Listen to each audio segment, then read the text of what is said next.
AP రాష్ట్ర deputy CM Pawan కళ్యాణ్కి అయితే ఒక బెదిరింపు కాల్ రావడం జరిగింది. నేను మిమ్మల్ని చంపేస్తాను అని మల్లికార్జునరావు అనే ఒక వ్యక్తి ఫోన్ చేసినట్టుగా ఇప్పుడైతే ప్రజెంట్ ఇప్పటివరకు తెలుస్తున్న విషయాలని చెప్పొచ్చు.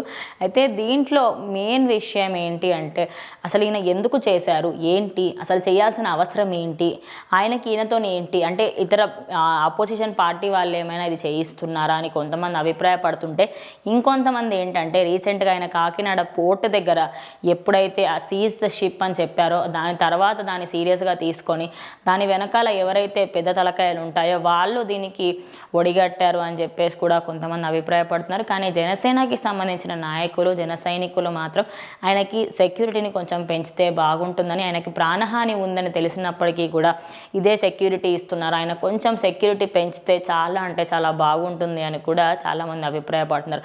ఎందుకంటే ఇది మొదటిసారి కాదు, లాస్ట్ టైం తిరుపతిలో కూడా ఆయన మాట్లాడినప్పుడు ఖచ్చితంగా దానిపైన కూడా అప్పట్లో ఒక థ్రెటనింగ్ కాల్ రావడం జరిగింది. అప్పుడు అపోజిషన్ వాళ్ళు చేయించారు అన్నట్టుగా కొన్ని వార్తలు, మరియు ఇతర రాష్ట్రానికి సంబంధించి ఎవరో వాళ్ళు ఏదో ఫీల్ అయిపోయి చేశారు అని కొన్ని వ్యాఖ్యలు, ఇలా డిఫరెంట్ పర్స్పెక్టివ్స్ అన్నీ ఎన్నో వినిపించాయి.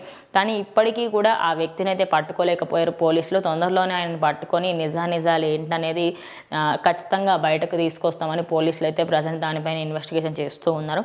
ఇక దీంట్లో ఆయన కాల్ చేసిన నంబర్ ఏదైతే ఉందో అది స్విచ్ ఆఫ్ అవ్వడము, ఆయన కాల్ చేసిన వెంటనే ఆ ఫోన్ నంబర్ అనేది స్విచ్ ఆఫ్ చేశారు. ఇలా ఒక డిప్యూటీ సీఎంకి బెదిరింపు కాల్స్ వస్తున్నాయి, మరి గవర్నమెంట్ ఎందుకు స్ట్రిక్ట్ యాక్షన్ తీసుకోవట్లేదు, ఏదో సాదా సీదాగా చేస్తున్నారు ఎందుకు అని కూడా అభిమానులు అయితే మండిపడుతున్నారు. చూడాలి మరి ఆయన దొరికిన తర్వాత ఎలాంటి ఆధారాలు బయటకు వస్తాయి అని.